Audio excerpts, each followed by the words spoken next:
Halo anak-anak, berjumpa kembali dalam pelajaran pendidikan agama Katolik dan budi pekerti untuk kelas 8. Hari ini kita bersama-sama akan membahas tema yang pertama, yaitu pribadi Yesus Kristus. Bagian pertama dari tema ini adalah Yesus pemenuhan janji Allah. Kita sudah sering mendengar istilah janji adalah hutang. Setiap janji pasti memiliki konsekuensi untuk ditepati. Demikian juga janji Allah kepada manusia. Mari kita kembali melihat kisah penciptaan. Allah sejak semula menciptakan segala sesuatu baik adanya. Tetapi setelah manusia berdosa, hubungan Allah dan manusia menjadi renggang. Namun karena kasih-Nya kepada manusia, Allah menjanjikan keselamatan. Janji Allah tersebut kembali diulang lewat perantaraan para nabi. Salah satunya adalah Nabi Yesaya. Mari kita lihat kitab Yesaya bab 7 ayat 14. Sebab itu Tuhan sendirilah yang akan memberikan kepadamu suatu pertanda. Sesungguhnya seorang perempuan muda mengandung dan akan melahirkan seorang anak laki-laki, dan ia akan menamakan dia Immanuel.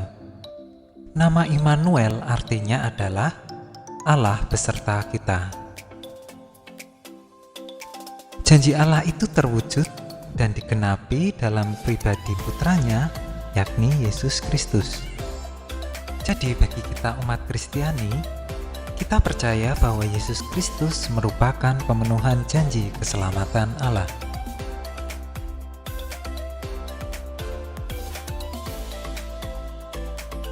Baik, marilah kita melanjutkan dengan subbab yang kedua, yaitu kemanusiaan dan kealahan Yesus. Mari kita ingat kembali bahwa manusia diciptakan secitra dengan Allah. Artinya bahwa manusia diciptakan seturut gambar dan rupa Allah. Oleh sebab itu, dalam diri manusia terdapat dimensi kemanusiaan atau jasmani dan dimensi ilahi, yaitu rohani. Keduanya tidak dapat dipisahkan satu sama lain. Menurut iman Kristiani, Yesus adalah Allah yang menjelma menjadi manusia. Menjelma artinya tidak hanya berpura-pura menjadi manusia, tetapi sungguh-sungguh menjadi manusia. Tujuan Allah menjelma menjadi manusia adalah karena Allah solider atau peduli dengan penderitaan manusia. Dengan menjadi manusia, Allah ikut merasakan setiap perjuangan, kesulitan, dan penderitaan yang dialami manusia.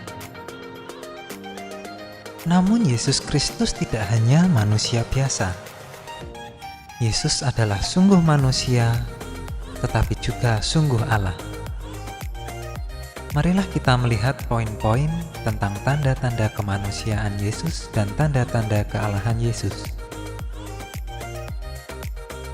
Tanda-tanda kemanusiaan Yesus antara lain, Yesus memiliki silsilah dalam keluarga. Yesus lahir dari seorang ibu bernama Maria, dan nenek moyang Yesus adalah Abraham. Ia juga berjenis kelamin laki-laki. Ia mencari nafkah dengan bekerja sebagai tukang kayu seperti bapaknya. Ia juga dapat merasa bersukacita, sedih, lapar, haus, letih. Ia juga dapat tertawa dan menangis. Yesus juga bergaul dengan orang lain. Dan pada akhirnya, Yesus juga mengalami kematian seperti manusia biasa. Selanjutnya adalah tanda-tanda kealahan Yesus. Kita dapat melihat dari Injil Yohanes bab 1 ayat 1-14 bahwa asal-usul Yesus adalah bersama dengan Allah, yang pada awalnya adalah firman. Selain itu, pada waktu kelahiran Yesus, malaikat Allah menyatakan bahwa Yesus telah lahir sebagai juru selamat, yakni Kristus, di kota Daud. Tanda kealahan yang lain adalah kesaksian Yesus sendiri. Dalam Yohanes bab 10 ayat 30, Yesus menyatakan bahwa Yesus dan Bapa adalah satu, bahwa Yesus di dalam Bapa dan Bapa ada di dalam Yesus.